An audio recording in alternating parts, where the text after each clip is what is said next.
Fala galera, sejam todos bem-vindos ao Centro de Habilitação Financeira. É uma honra enorme ter você aqui.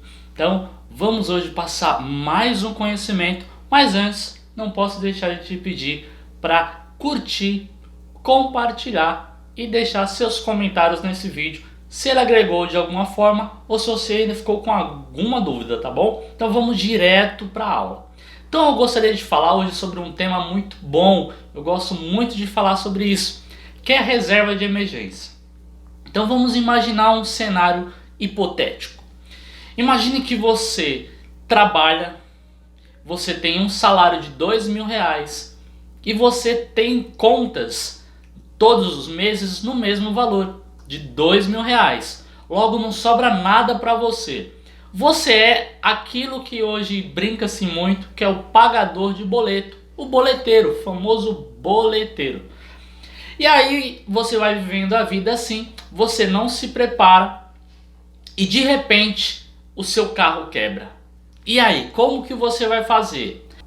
Você já tem um orçamento totalmente comprometido e não sabe como resolver isso. Você normalmente, numa situação dessa, você vai recorrer a um crédito do banco, seja ele o cheque especial, seja ele um crédito pessoal. Então é muito comum nessas situações você se endividar ainda mais. E aí começam a ter várias preocupações. Essa história que eu contei, ela pode ser apenas uma historinha, mas eu acredito que ela acontece na vida de muitos brasileiros. Não porque eles recebem pouco, mas porque administram de forma errada o seu dinheiro. E não fazem nem o básico, que nesse caso é a construção da reserva de emergência. Eu vou mostrar agora para você como que eu faço a reserva de emergência. E você pega esse insight e coloque ela também na sua vida. Então o que seria a reserva de emergência? Nesse nosso exemplo que eu acabei de citar, quando ocorrer esse imprevisto, por exemplo, o carro quebrou, você tem uma reserva, você tem um dinheiro separado para conseguir atender essa demanda, atender a esse imprevisto. Então é para isso que serve a reserva de emergência, para nos auxiliar em momento em que acontecem imprevistos. Mas vamos lá, eu estou falando de imprevistos, tá? Coisas que não estavam mapeadas, coisas que a gente não sabia que poderia acontecer. Uma coisa é imprevistos e outra coisa são momentos que a gente pode prever que vai acontecer em nossa vida e a gente não faz. Ah, mas me cita um exemplo. Vamos lá.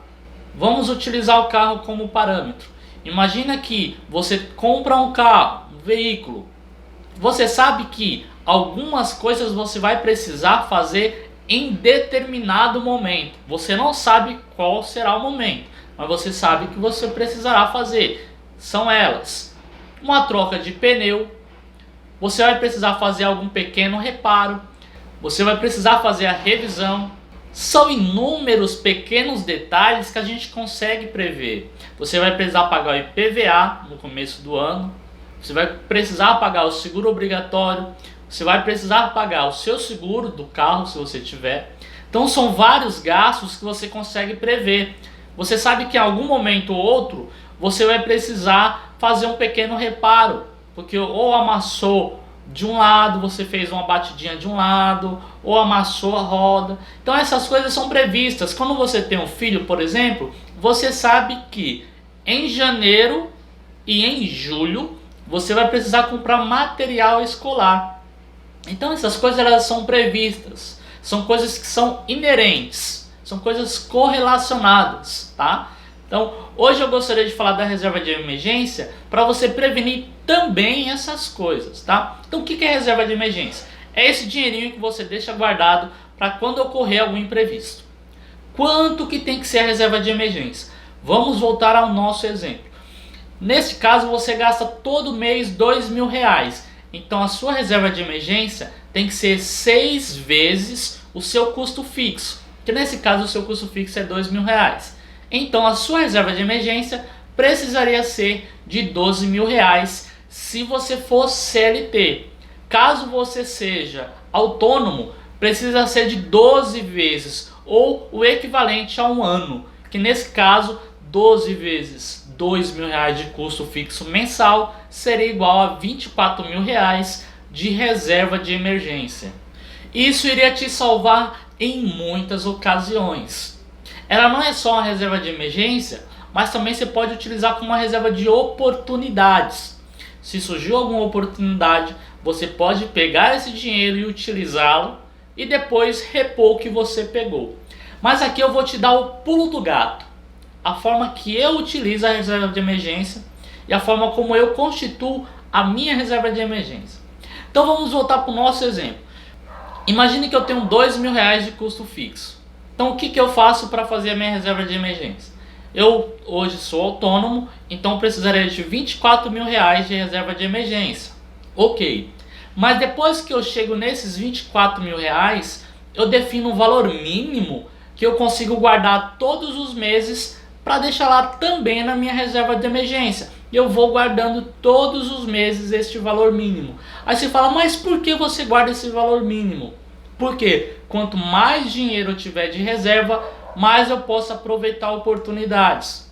E mais tranquilidade e paz eu terei na minha vida, que é isso que eu procuro. Eu procuro qualidade de vida. Qualidade de vida está associado para mim a ter mais tranquilidade financeira e paz de espírito. Então perceba como eu utilizo a minha reserva de emergência de uma forma muito estratégica.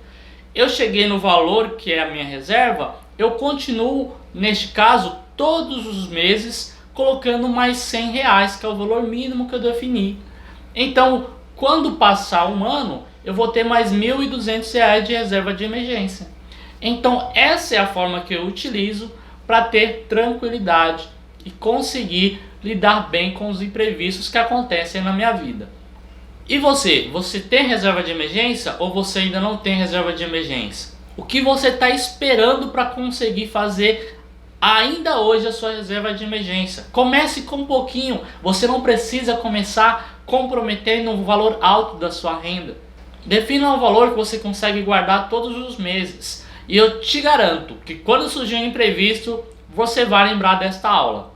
Você vai lembrar que um dia você prezou por qualidade de vida. Então, esse é o insight que eu gostaria de trazer para vocês e a gente se vê na próxima aula. Tchau, tchau.